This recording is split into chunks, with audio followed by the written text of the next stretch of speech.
Hi, Brandy. Thank you so much for coming and being part of this. Thanks for I having me. really appreciate it.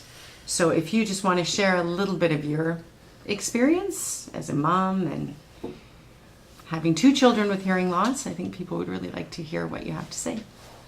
I know that's the thing. I don't know what to pinpoint it down to. What was it like for you as a child with hearing loss? Hard, obviously. And what kind of schooling or what was your atmosphere like that you grew up in and Loud.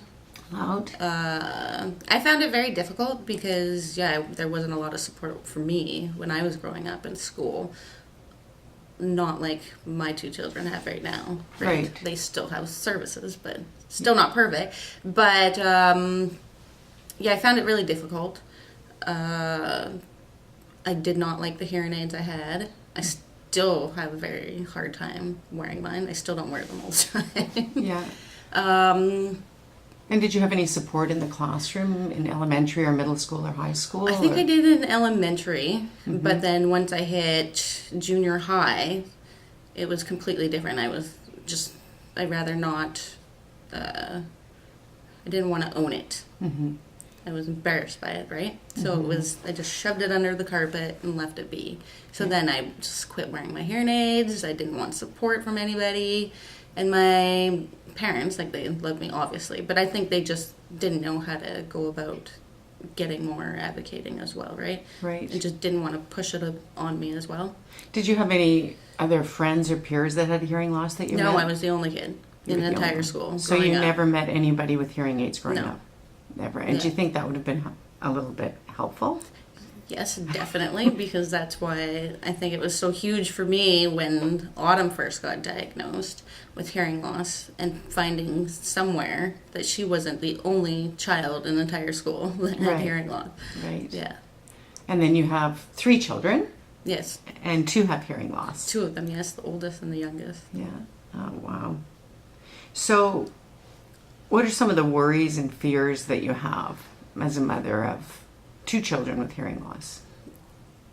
Are they worries? There's so many worries. Are they going to wear their hearing aids? Are they going to, hopefully they don't go through what I go through, right? I want them to own it. I want them to be proud of it. I want them to, hopefully the technology is a lot better now, obviously, because Autumn and Edenzi both wear their hearing aids, thank goodness, all the time. That it's easier for them than it was for me. Mm-hmm.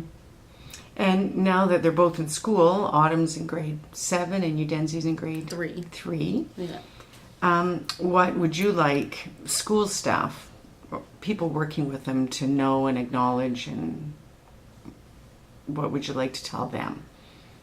I think it varies. I think it depends on every child. They're all different. They all have different needs. They're all different. So for my oldest, Autumn, when she was growing up, I needed to say that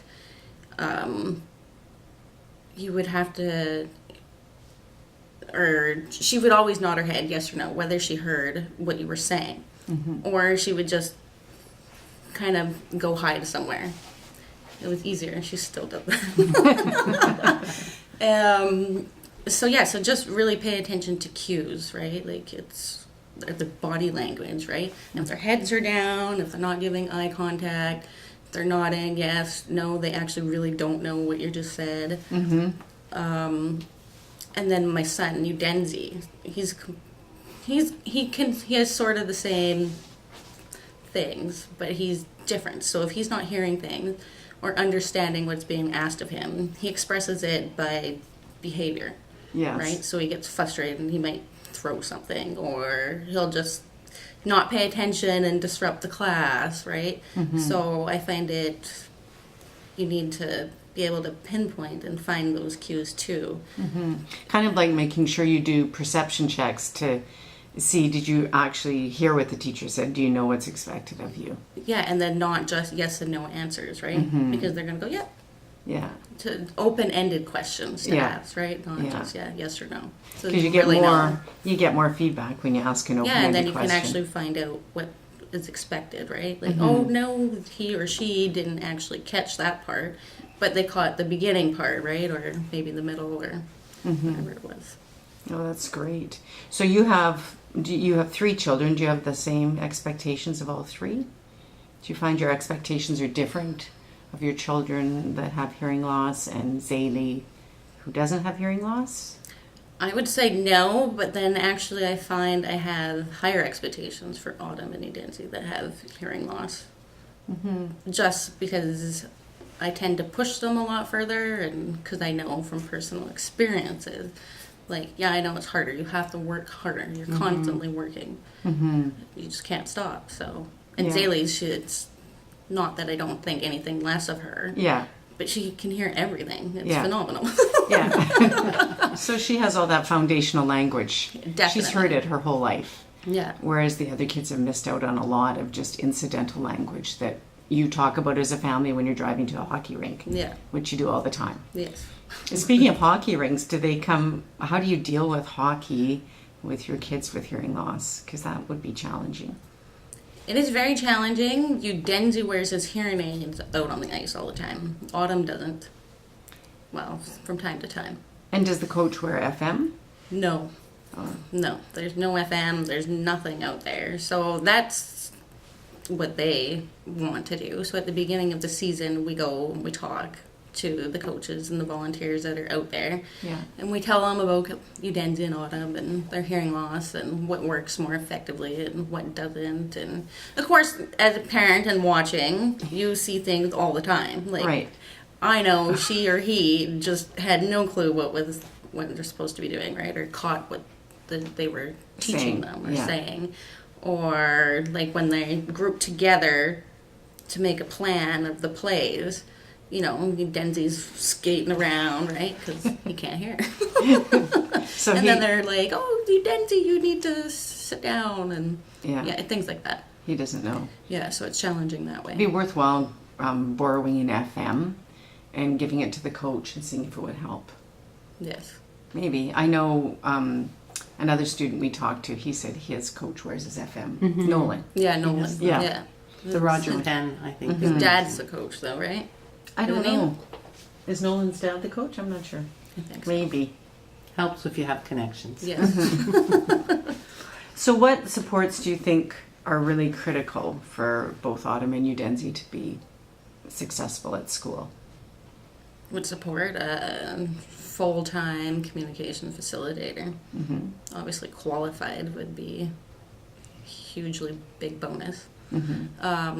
If not, though, like just someone really feeling passionate about getting into it as well. It makes a huge difference in the work that you're wanting to do and working with students that are deaf or hard of hearing. So, They need to have access to the curriculum all the time, not just in the morning. Yeah, socially too. Like on the playgrounds is huge, right? So Autumn was really fortunate. Denzi, not so much, but yeah. Social plays a huge role as we get older. Really huge. When there's a big gap there, it makes it really difficult. For forming peer groups and understanding what people are saying. Yeah, and then you see a lot of kids withdrawing because of it, right? Yeah. They don't want to, feeling left out, I guess. Yeah, because they don't have that language or they don't know how to share what they need. Yeah. Yeah, that's so true. That's great. Thanks so much for sharing everything with us today.